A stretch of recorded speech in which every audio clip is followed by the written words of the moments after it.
Olá, seja bem-vindo à Semana de Marketing e Vendas, especial para empresas de tecnologia e startups, uma iniciativa do Clint Hub com a Darwin Startups e a Distrito. Eu sou Rodrigo Lócio e vou mediar os talks, as conversas, os bate-papos com profissionais dessa área na trilha de marketing avançado. Antes de apresentar o nosso convidado e iniciar o bate-papo aqui, eu quero lembrar vocês que vai rolar um sorteio de um ingresso para o Digitalks Expo 2020 e duas mentorias exclusivas, né, nas áreas de vendas e nas áreas de Customer Success pela Sales Hackers e pela consultoria de sucesso. Para participar é bem simples, basta fazer um stories aí no seu Instagram, mostrando que você está assistindo a SMV, usa a hashtag SMV2020 e marca também os perfis do Clint Hub, do Digitalks, do Sales Hackers e da Hobbs CS. O sorteio vai rolar na sexta-feira, às 19 horas, pelo Instagram do Clint Hub. E para falar sobre isso, temos aqui o Pedro Clivati, Head of Growth da Growth Hackers. Pedro, brigadão por estar participando com a gente da semana, é um prazer estar se conectando novamente contigo, e eu queria pedir primeiramente para tu que se apresente, falando um pouquinho da tua trajetória, né, a tua área aí de atuação dentro da Growth Hackers. Legal, obrigado pelo convite, o prazer é meu de participar. Então, um pouquinho a respeito de mim, bem rapidinho, que acho que esse não é o objetivo do pessoal que está assistindo, mas eu sou cofundador da Content Tools. A Content Tools, onde eu passei por todas as áreas, né, como startup, sales, marketing, CS, operações, e através da Content Tools a gente participou de vários programas de aceleração também, a 500 Startups lá no Vale do Silício, Startup Brasil, Launch, GrowthX. Então foi uma experiência bem intensa, digamos assim. E nos últimos 18 meses, um ano e meio mais ou menos, a gente passou por um processo de merge com a Growth Hackers. Então a Growth Hackers, que é a maior comunidade de profissionais de growth do mundo, quase 500 mil de usuários mensais compartilhando conhecimento, conteúdos, participando de M&As, na University, ou usando os produtos que a Growth Hackers oferece, que além do software de gestão dos processos de growth, a Experiment, agora também oferece a antiga Content Tools, atual Workflow, que é um software de gestão do processo de marketing de conteúdo, né? Ali dentro, a minha responsabilidade é como Head de Growth. A gente vai falar mais a respeito do organograma ou a estrutura de um time de Growth, mas no nosso caso, eu tenho tanto o time de marketing quanto o time de experimentação e produto respondendo para mim, né? Daí a gente atua, subdivide isso entre conteúdo, mídia paga e outros problemas aqui que variam conforme o objetivo do time daí também. Legal, muito bacana todo o desenvolvimento da trajetória, acompanhei desde a época de Content Tools, é bem bacana poder estar me conectando contigo agora. Bom, a gente está numa trilha de marketing avançado, né, e growth hacking é uma visão de um marketing mais avançado, mas ao mesmo tempo acho que é importante a gente fazer um nivelamento, né, para falar um pouco o que é growth hacking, o que vocês estão conceituando como growth hacking e por que ele pode ser uma metodologia importante para profissionais de marketing. Perfeito, acho que você falou a palavra-chave, né? A keyword essencial para a gente definir growth hacking, que é metodologia. Acho que à primeira vista o pessoal tende a olhar para growth hacking, talvez pelo próprio nome de crescimento e de hacking, com que às vezes traz uma conotação negativa, de que você está hackeando alguma coisa, algo imediato, algo pontual, algo ilegal. E a gente olha para growth hacking como uma metodologia constante de experimentação. Então, o primeiro ponto que eu sempre trago em qualquer conversa é que growth hacking é um processo, ele não é um projeto, né? Não é um hack que você vai encontrar uma bala de prata e sua empresa vai crescer infinitamente. Na verdade, ela é a soma de vários experimentos em menores escalas que resultam, que quando somados resultam num spike significativo no seu gráfico de crescimento. Mas quando a gente traz metodologia, porque sim, existe um passo a passo pré-definido para que times de growth possam passar, a fim de rodar testes, experimentos em menor escala, em alta velocidade, juntar dados o suficiente para validar ou não uma hipótese pré-estabelecida. Então, os passos eles são bem simples, né? Que é ideação, é priorização, teste e análise. Então, bem similar ao Scrum, bem similar à metodologia científica, acadêmica científica também, só que aplicado visando o crescimento da empresa e validação de hipóteses principalmente. Perfeito. Quando a gente fala crescimento de empresa, a gente não está falando só de uma área, né? A gente está aqui numa trilha de marketing avançado, mas quando a gente pensa growth, a gente pensa em qualquer área de negócio, pode ter uma metodologia de growth hacking ser aplicado, né? Apesar de que eu acho que foi no marketing que se popularizou mais esse termo, né? Perfeito, cara. Muito bem colocado. Eu acho que assim, existem conteúdos excelentes, né? E muita gente olha para growth hacking como novo marketing. A única, na minha opinião, a maior distinção entre um e outro, e sim, todo time de growth deveria ter um skill set de marketing, né? Aquele conhecimento de mercado, conhecimento de táticas de marketing mesmo, de divulgação, etc., de awareness, de branding. Então, acho que ter esse skill set no time, ele é essencial, ele é fundamental, mas eu diferencio um time de growth para um time de marketing de acordo com alguns critérios. O primeiro é justamente o que você falou. O time de growth ele vai estar rodando experimentos ao longo de toda a jornada do cliente. Então, se depender a definição da onde o time de growth vai focar nesse momento, ela é decorrência aonde está o maior gargalo ou a maior oportunidade, o maior gargalo no funil ou a maior oportunidade de crescimento nesse momento. Então, para dar um exemplo real, você pode estar gerando muito lead no topo de funil, seu site está tendo visitas, você está convertendo os leads legais, só que uma vez que eles entram no seu trial ou no seu freemium, eles travam. Isso mostra que o maior gargalo não está em você colocar mais ads para trazer mais leads, ou publicar mais conteúdo para trazer mais leads, ou aumentar a velocidade do seu site para trazer mais leads. Ele está em ativar esses usuários que já entraram dentro do seu trial ou do seu freemium. Então, aonde o time de growth o objetivo do time de growth nesse caso, e a maior oportunidade, então o maior bottleneck, o maior gargalo e a maior oportunidade moram no estágio de ativação e não no estágio de aquisição. Então, ele vai rodar experimentos para onboardar melhor os usuários, para ativar eles mais rápido, para trazer eles mais perto do wow moment e outros experimentos que podem ser rodados. Enquanto o time de marketing, de acordo com a sua definição, ele foca única e exclusivamente no level de aquisição, né? Então, internamente, nós usamos o AARR, o Pirate Metrics, que a galera chama, né? Métricas piratas, que se definem por aquisição, ativação, revenue retention e referral. Mas a gente poderia utilizar um outro, como topo de funil, meio de funil, fundo de funil, lead, oportunidade, cliente e advocate. Qualquer que seja o growth lever que você vai utilizar, o funil que você vai utilizar, não muda o conceito de que um time de growth vai rodar experimentos ao longo de toda a jornada e um time de marketing normalmente foca na primeira etapa, que é a de aquisição. Eu queria aprofundar um pouco mais as características do time, mas antes eu queria ouvir de ti se, pensando numa escalada, né, do crescimento de uma empresa de tecnologia, de uma startup, se tem um momento certo para se discutir growth, né? Porque às vezes a empresa está num estágio muito inicial, já quer pensar um processo mais estruturado, tal, e isso requer investimento, requer múltiplas habilidades do time. Então eu queria entender primeiro se existe um momento e depois qual que é o time ideal para ir sendo construído assim dentro da organização. Legal. Então, em relação à primeira pergunta, se existe um momento ideal, né? A gente define como linha de corte básico, que a gente recomenda começar a construir um time de growth, quando você atinge o seu product market fit. Então, o Elton tem uma frase muito legal, que você ter um time de growth antes de encontrar product market fit é como você colocar uma turbina no patinete. Você vai andar, vai, mas também vai explodir, vai cair uma hora. Por quê? Então, acho que assim, em todos os livros de desenvolvimento de startup que a gente lê, todos os recursos e todo o foco de uma startup até encontrar product market fit deveriam ser dedicados em encontrar product market fit. Ao você construir um time de growth antes disso, você corre o risco de atingir o crescimento que você estava buscando, porém potencialmente na direção errada. E daí toda aquela flexibilidade, agilidade de mudança, capacidade de adaptação, que são talvez os maiores benefícios de uma startup nos early days, assim, você vai perder porque você já vai estar numa escala maior e daí para mudar de direção, para redirecionar o seu navio vai demorar muito mais ou vai ser muito mais custoso. Então, a gente recomenda sempre atingir primeiro o product market fit e depois construir um time de growth. Um adendo é que você não precisa se limitar, assim, você deve, sim, investir na contratação e montagem de um time de growth depois de atingir o product market fit.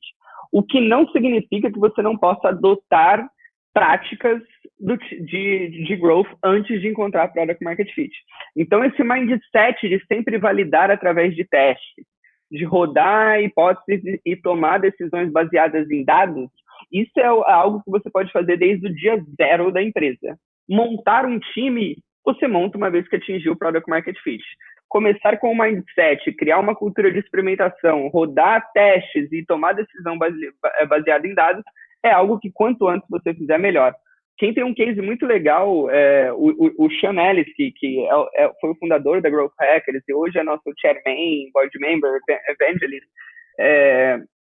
Ele tem uma metodologia legal assim, tem 500 metodologias de validação de product market fit, né? É um conceito, até certo ponto, ele é vago, assim, ou subjetivo, melhor ainda, subjetivo. Mas ele criou uma metodologia para você entrevistar um número X de usuários que usaram o seu produto num período de tempo recente e perguntar para eles quão satisfeitos ou insatisfeitos eles estariam se o seu produto deixasse de existir. Entre os que responderem extremamente insatisfeitos e os extremamente satisfeitos, você entrevista eles para entender o que fazer com o seu produto, para onde direcionar, arrumar o positioning, arrumar o messaging, arrumar o target, arrumar inclusive features que você pode ter. Então você foca naqueles que estariam extremamente insatisfeitos caso o seu produto deixaria de existir, né?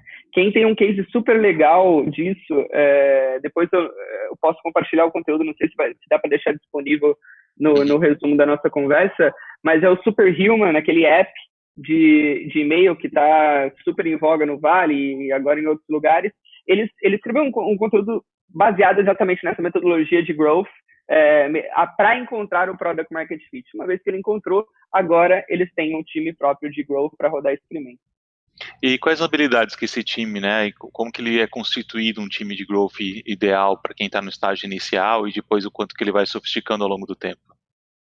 Legal. Então, assim, primeiro em termos de skill sets, as funções básicas seriam alguém que tem conhecimento de dados.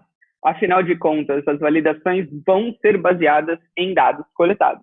Então, quanto mais, se você conseguir um especialista que possa não só analisar resultados dos testes, mas talvez, mais importante ainda, construir uma base de dados confiável e organizar os dados e eventos da sua empresa, talvez seja um outro pré-requisito para que você consiga rodar experimentos. Não é pré-requisito para você ter um time de growth, mas é um pré-requisito para você confiar nos dados que você coleta através dos seus experimentos. Então, o que eu quero dizer com isso? O comportamento de um usuário dentro do seu produto, ele se transforma num evento. Um comportamento de um visitante dentro do seu site, ele se transforma num evento. Você ter uma estrutura onde você consiga ler, interpretar e confiar nesses dados, talvez seja um outro pré-requisito do time de growth. Então, um data science que... eu vou explorar isso mais para frente, mas o ponto que eu quero dizer é, quando eu falo em skill set, não significa que você precisa necessariamente contratar um data science para o seu time. Você precisa, sim, de alguém que entenda a análise de dados. Se vai ser um data science, se você vai contratar alguém dedicado, se vai ser uma agência, se vai ser 20% de alguém do seu time de produto, isso é outra história. A gente está falando em termos de habilidades de skill set. Então, alguém com um background de data science, alguém com um background de produto para rodar experimentos que demandem código, por exemplo, o caso que a gente estava falando de aumentar a ativação com experimentos na fase de onboarding.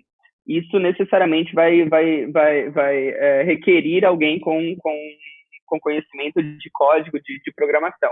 Então, temos data science, temos programação, temos o marketing, então alguém com conhecimento de mercado, de ICP, de positioning, de conteúdo, de ads, alguém com conhecimento tanto que consiga trazer a perspectiva de mercado para dentro do time. Então, essa é a terceira. A quarta seria alguém com conhecimento de UI, UX ou design. Então, para complementar os experimentos que vão necessitar dessa parte mais visual. E, por fim, não menos importante, o Product Manager, né? O Project Manager, desculpa. Então, alguém para conseguir coordenar todos esses esforços e colocar eles na direção correta. Um dos pitfalls talvez mais comuns, uma das armadilhas mais comuns do time de growth é começar a rodar experimentos em todas as direções para qualquer pessoa que pedir um teste ou sugerir um teste, você vai rodar, você acaba tendo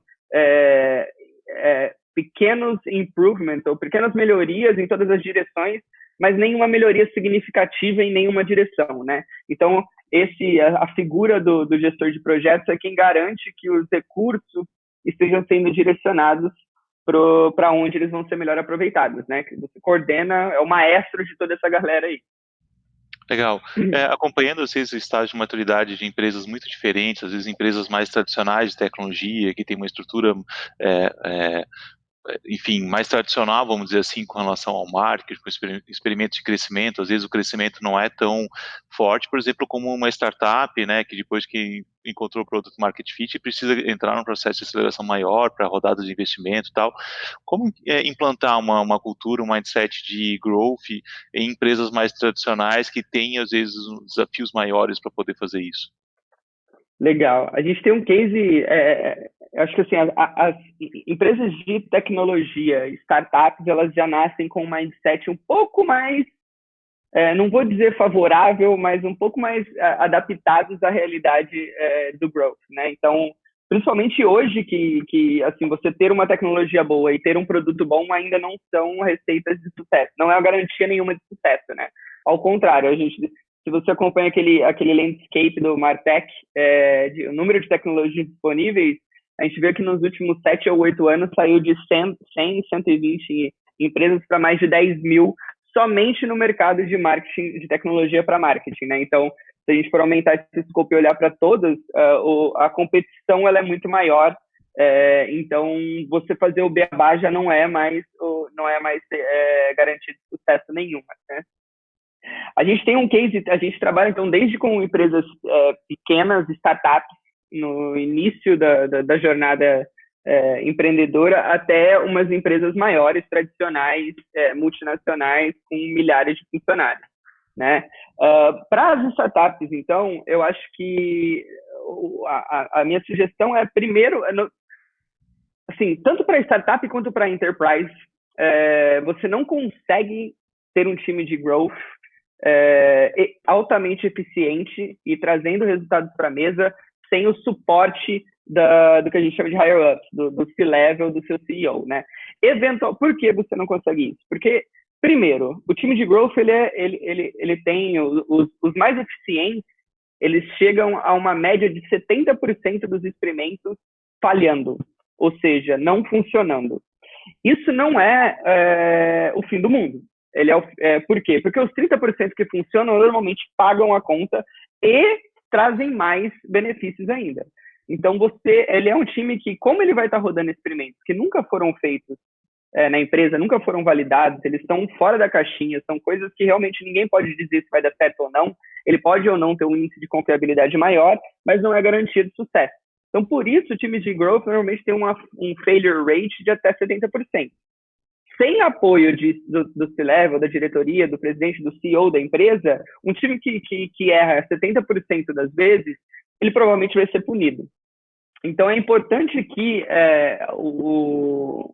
a diretoria, o C-Level, esteja ciente de que growth realmente vai falhar bastante. Mas isso não tem problema desde que eles atinjam o objetivo final. Então, meu objetivo final, por exemplo, trazendo para um exemplo prático real, o objetivo final pode ser ainda naquele ponto do onboarding, né, do time de growth, rodando experimentos e testes no growth level de ativação.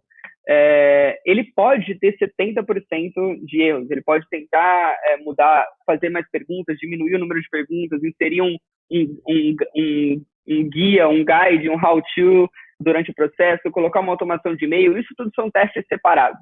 E mesmo que 70% deles falharem, se os 30% que funcionaram aumentarem a ativação, que era seu objetivo final, tá ok, aquilo foi validado. Mas você só consegue ter essa flexibilidade tanto para errar quanto para usar recursos dos outros times se o seu nível executivo tiver ciente e on-board, né? Se estiver do lado do time de growth. Um outro exemplo bem real, que a gente tem muito feedback de cliente, é que, eu não tenho o suporte do meu C-Level, o que, consequentemente, eu não consigo o suporte dos outros times. Então, se eu estou rodando meus experimentos no Growth Level de ativação, estou querendo mudar algo dentro do processo de onboarding, vou lá, escrevo o código, passo por UI, UX, passa por os testes, está tudo corretinho, eu mando para o meu time de produto fazer deploy. O time de produto vai colocar aquilo lá no fim da fila. E daí aquilo demora semanas e semanas para ir para o ar. Então, um teste que você poderia ser validado em um período de 5 dias no ar, ele vai demorar até 3 semanas para você conseguir executá-lo. Então, tudo isso vai trazendo lentidão para o time de growth, o que gera, se 70% dos seus testes falharem e você está executando um teste a cada 3 semanas, você vai demorar 1 ano para ter sucesso. Então, daí já inviabiliza toda a metodologia, né? Então, acho que assim, Precisa tanto ter para pequena bastante empresa... resiliência no final, né, do profissional junto com o board dele, né? Perfeito, perfeito. E tipo assim, uma clareza sobre o que é o time de growth, né? Ele é uma área separada de todas as outras, justamente para que ele possa errar em paz, para que ele possa validar coisas que nenhum outro time pode. Então, você não pode se dar o luxo do seu time de marketing, seu time de venda, seu time de CS, falhando 70% do seu OKR. Mas o time de growth, ele vai estar separado justamente para que ele possa errar sem afetar o processo de nenhuma outra área. Um case real que a gente tem é a IBM, quando a gente começou a trabalhar com a IBM, que é uma empresa tradicional, que é considerada um dinossauro por muitos, ela é engessada, ela está aí há centenas de anos no mercado. Quando eles começaram com a gente, eles tinham 2 pessoas de growth em um produto. Hoje são 150 pessoas em todos os produtos, e todos os produtos da IBM, todas as frentes de produtos de IBM, eles têm uma cédula de growth para rodar experimento, tanto de features existentes quanto de novas features. Então, é algo que permeou a cultura deles, que tanto uma empresa do tamanho deles, se eles conseguirem, uma startup também deveria ser apta a conseguir. Legal. Assumindo que essa cultura de experimentos é um dos princípios mais fortes do growth, assim, e pensando nesse processo, às vezes, dentro de alguma organização que tu precisa provar o valor dessa cultura, tu deu vários exemplos de experimentos, assim, tu destacaria 2 ou 3 ou 5 tipos de experimentos, assim, mais simples que podem ser adotados pelas empresas e que podem provar valor numa visão mais rápida e que isso, com essas informações já consegue trabalhar isso junto com o board, junto para pedir mais recursos, ou pedir mais estrutura, ou até time para isso? Legal. Então, assim, uma estratégia de growth, na verdade, ela consiste não só em rodar testes, ela consiste em 3 camadas de KPIs, que a gente chama, né? E isso, para que isso? A primeira camada é o que a gente chama de North Star Metric, tem gente que chama de One Metric That Matters, tem gente que chama da métrica da obsessão. Independente de como você chama, essa é a métrica na hierarquia de métricas aqui, ela é o altíssimo nível, né? E qual que é o objetivo dela? Ela tem 2 principais objetivos. Garantir alinhamento com o propósito da empresa. Então, é o que garante que o time de growth está em sinergia com o que o restante da organização espera dele. E 2, garantir que o time de growth tenha flexibilidade para mudar o foco ao longo de toda a jornada do consumidor. Então, se você colocar, por exemplo, uma North Star Metric relativa a vendas, você possivelmente vai ficar somente rodando experimentos dentro do Growth Level ativação, aquisição ou ativação.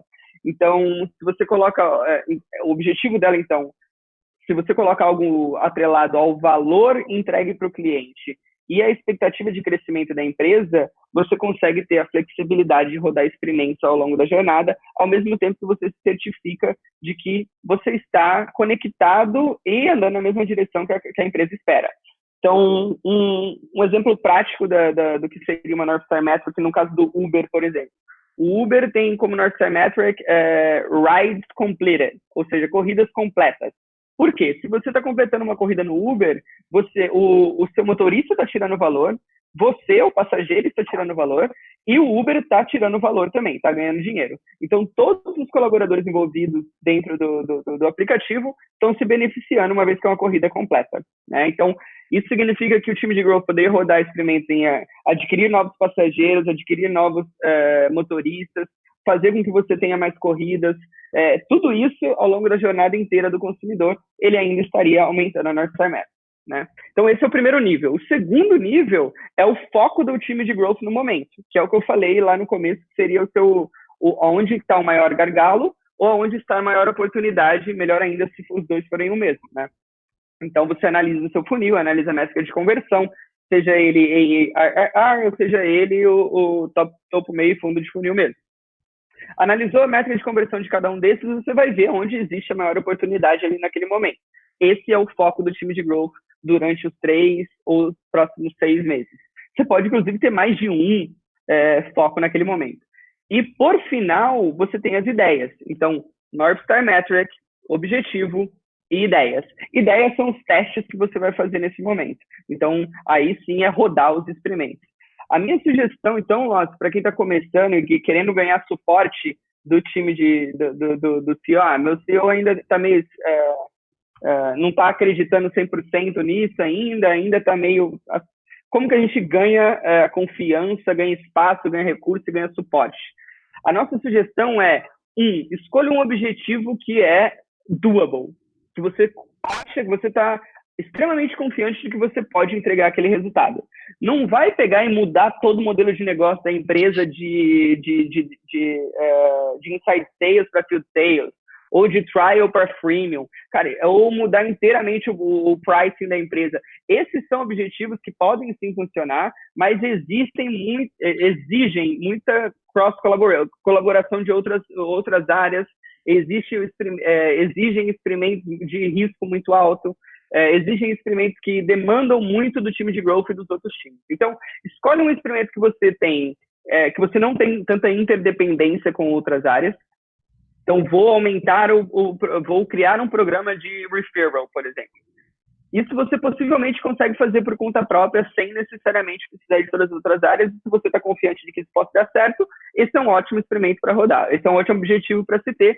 E daí os experimentos ali embaixo daí variam bastante, né? A gente até sugere de você usar os próprios membros da empresa para sugerir ideia, dar voz para todo mundo da empresa, sugerir ideias de growth. Você ainda tem controle total em cima da priorização, você ainda vai rodar os experimentos, mas assim você consegue engajar a empresa inteira em participar também dos times de growth, né? Não sei se eu respondi a pergunta. Não, respondemos com certeza. Acho bem bacana. Eu acho que além de uma visão de time, certamente para poder rodar experimentos, tem que ter algumas plataformas ou ferramentas para te ajudar nisso. Eu queria que falasse um pouco, né? A própria Growth Hacks tem algumas ferramentas, mas olhando também nessa visão de maturidade de cultura de growth dentro das empresas, que tipo de ferramentas que tu recomenda que as empresas adotem assim no estágio inicial para planejamento, para a própria experimentação? Quais são as ferramentas mais comuns nesse mercado? Legal, Lócio.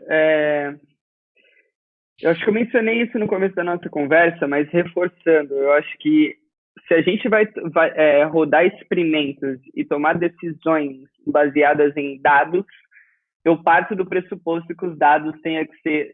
Você precisa confiar neles, né? Então, para confiar no dado, você precisa ter uma estrutura de dados reliable e que você, antes de tudo, ela precisa ser reliable. Se ela vai ser acessível a todos os membros da empresa, se ela vai ser eficiente, se ela vai ser em real time, isso tudo é, de certa forma, luxo. Porém, a premissa básica é que você precisa confiar, ter confiabilidade naqueles dados. Então, internamente, a gente usa o Segment como a nossa fonte de verdade, digamos assim. Então, todos os sistemas que a gente utiliza, ou todos os eventos de produtos, todas as ações, tanto de marketing quanto de vendas, quanto dentro do nosso produto, elas são inicialmente jogadas no Segment. Isso é uma lei interna que a gente tem. Então, a gente só adota ferramentas novas se elas se comunicam com o Segment. A gente só lança feature nova se essa feature já estiver enviando eventos para o Segment. Por que isso? Porque do Segment eu consigo destinar eventos para todas as outras frentes. Então, eu posso jogar, por exemplo, do Segment, eu posso jogar todos os eventos do meu produto dentro de um Amplitude ou do Mixpanel, que é o que a gente chama de Behavioral Data Tool, as ferramentas que vão fazer análise de comportamento dos seus usuários. Então, as duas mais famosas talvez sejam essa, Mixpanel ou Amplitude, mas tem outras, o Kissmetrics, que eu não sei se está de pé ainda, mas era uma outra ferramenta, e existem várias outras disponíveis no mercado também. O ponto a gente internamente utiliza as duas, uma para cada produto, principalmente também por integração que a gente tem com o nosso produto e para entendimento total, mas o segment é a nossa premissa básica. Então, segment para dados, traduza tudo em eventos, porque depois você consegue analisar. Se você vai jogar isso num banco de dados interno, ou se você vai jogar isso numa behavioral data tool, tipo Amplitude ou Mixpanel, daí é uma outra história, mas eu colocaria o segment como talvez a premissa básica ou algum outro concorrente do segment também, né, para organizar toda essa estrutura de dados. O que o Mixpanel e o Amplitude fazem é a análise desses dados, então você pode criar gráficos de retenção, criar gráficos de aquisição. 2 exemplos práticos que a gente adotou como nosso primeiro objetivo do time de growth lá atrás, quando a gente montou, foi: eu quero saber quais que são os eventos que antecipam uma potencial compra e quais são os eventos que antecipam um potencial churn. Em um, então, é a frequência de acontecimento, no outro é a frequência de não acontecer aquele evento. Então, por exemplo, eu sei que um usuário que fez a integração X, que sugeriu um número Y de ideias e rodou um número Z de experimentos, ele é tantos por cento mais inclinado a se tornar um cliente. Partindo dessa premissa validada através dos meus dados, aí meu processo de onboarding vai ser focado em fazer com que os usuários atinjam aquelas ações. Por outro ponto de vista da retenção, a gente, quais são os eventos que antecipam um potencial churn? Então, o usuário deixou de logar, um exemplo. O usuário deixou de usar determinada feature. Ou o usuário excluiu determinados outros membros do time dele. Isso são eventos que antecipam, que podem antecipar determinado churn, e daí o time de suporte ou o time de CS pode entrar para tentar prevenir que aquilo aconteça, né? Então, é trabalhar muito mais com prevenção do que com reversão, a gente costuma dizer internamente. Então, de novo, só um quick recap: a gente tem um segment para organização de dados, a gente tem Mixpanel e Amplitude para interpretação desses dados, e a gente usa como time de growth o produto da própria Growth Hackers, que é o Experiment. Então, o Experiment como se fosse um Project Manager, um Asana, um Trello ou um Jira, só que completamente desenhado para times de growth.